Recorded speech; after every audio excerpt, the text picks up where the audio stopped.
teman-teman, kami dari kelompok 9 akan membahas praktik MSDM di era digital, khususnya bagaimana perusahaan memanfaatkan media sosial untuk menarik karyawan. Di era digital sekarang ini, perusahaan tidak hanya bersaing dalam produk dan layanan, tapi juga menarik serta mempertahankan talenta yang terbaik. Media sosial menjadi alat yang penting dalam membangun employer branding, yaitu citra perusahaan sebagai tempat kerja yang menarik bagi calon karyawan. Nah, sekarang ini makin banyak juga loh perusahaan yang aktif menggunakan platform media sosial seperti TikTok, Instagram, dan LinkedIn untuk menunjukkan budaya kerja dari perusahaan mereka. Namun, muncul juga beberapa fenomena di mana perusahaan terlihat menarik di media sosial, namun realitanya berbeda. Contohnya saja perusahaan yang berkedok keluarga. Di media sosial, mereka mengunggah foto-foto liburan kantor dan menyebut semua karyawan sebagai keluarga. Namun realitanya, sering sekali banyak karyawan yang lembur tidak dibayarkan dan mereka mengatasnamakan demi keluarga.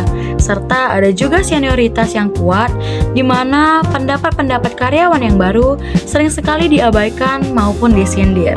Selanjutnya ada juga fenomena di mana calon karyawan ataupun kandidat yang tertarik melamar pekerjaan ke sebuah perusahaan bukan karena pekerjaannya melainkan karena konten viral. Contohnya saja ada seorang software engineer melamar ke sebuah startup A karena melihat konten viral ada in my life yang menunjukkan kantornya pet friendly, makanan gratis, serta jam kerja yang fleksibel. Fenomena yang terakhir yaitu terjadinya mismatch atau ketidaksesuaian ekspektasi antara pekerja dan perusahaan. Ini kondisi di mana ketidaksesuaian antara apa yang diharapkan si pekerja atau karyawan dengan kenyataan yang diberikan si perusahaan ataupun sebaliknya. Teori MSDM yang digunakan suatu perusahaan dibagi menjadi beberapa teori. Yang paling sering digunakan itu yang pertama adalah teori employer branding. Nah, teori employer branding ini menyatakan bahwa perusahaan harus menjaga citranya supaya dapat menarik berbagai talenta yang memiliki kualitas.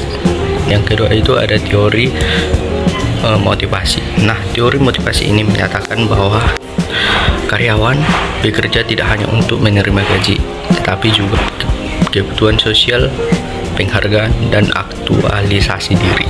Nah, yang ketiga itu ada teori rekrutmen dan seleksi. Pada zaman era digital sekarang, suatu instansi, perusahaan atau organisasi sangat mengandalkan yang namanya teknologi. Nah, teknologi informasi sekarang digunakan sebagai rekrutmen. Misalnya di berbagai situs sudah banyak postingan lapangan pekerjaan.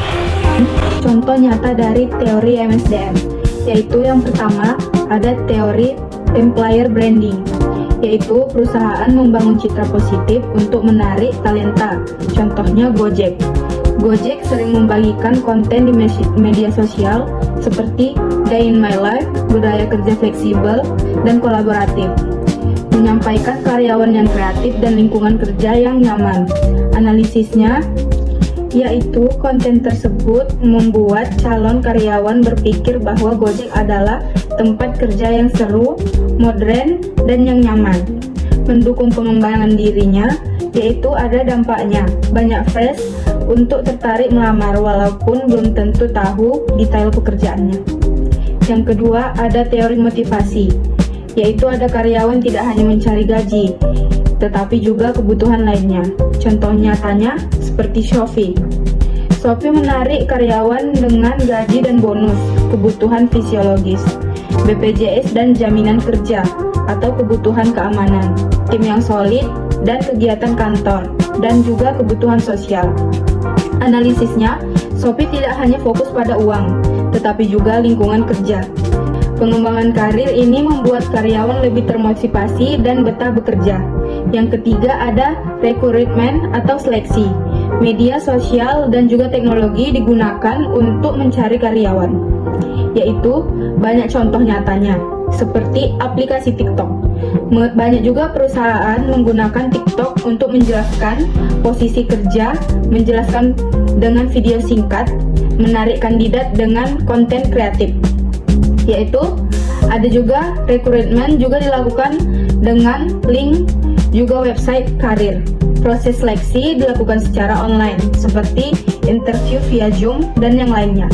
Analisisnya yaitu ada memberikan keuntungan, yaitu seperti lebih cepat atau jangkauan lebih luas, dan juga menarik generasi muda.